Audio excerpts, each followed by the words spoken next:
sein du Palais des Moraves de Majorque, avoir imaginé cette exposition autour de grenats fait sens. D'avoir au sommet de la ville, comme un joyau serti sur un bijou, ce château qui révèle des grenats et des trésors, c'est le lieu parfait pour pouvoir justement mettre en valeur ce savoir-faire d'exception. Il y a quelques années, j'ai créé une collection qui a été exposée au Musée des Arts Décoratifs au Hall des Maréchaux pour un joaillier milanais très empreint d'esthétique baroque. Et je me souvenais d'un bijou Napoléon III dans un livre que j'ai pu lire et cela m'a clairement inspiré. Donc pour moi, c'est aujourd'hui encore une source d'inspiration.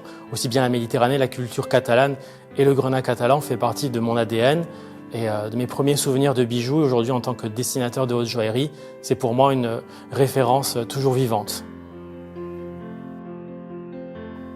Les techniques utilisées autour de ces grenats de Perpignan sont assez particulières. L'utilisation du paillon, aussi également de la taille rose, donc cette taille de Perpignan qui aujourd'hui se retrouve également dans la haute joaillerie. C'est l'apanage de pièces de haute joaillerie aujourd'hui d'avoir des tailles rose cut que l'on appelle dans le métier et aujourd'hui combinées sur des parures d'excellence sur la place Vendôme et également de par le monde. Donc il y a tout un ensemble de techniques particulières et une esthétique qui font que ce grenat de Perpignan est quand même tout à fait remarquable et remarqué.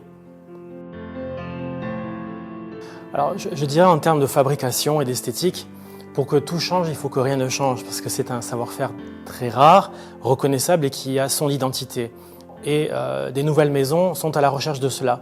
Effectivement, le marketing peut aider. Le fait que ce soit un bijou français, catalan et également une tradition pourrait éveiller la curiosité d'autres marchés, je pense notamment au Japon, qui sont fascinés par l'artisanat français.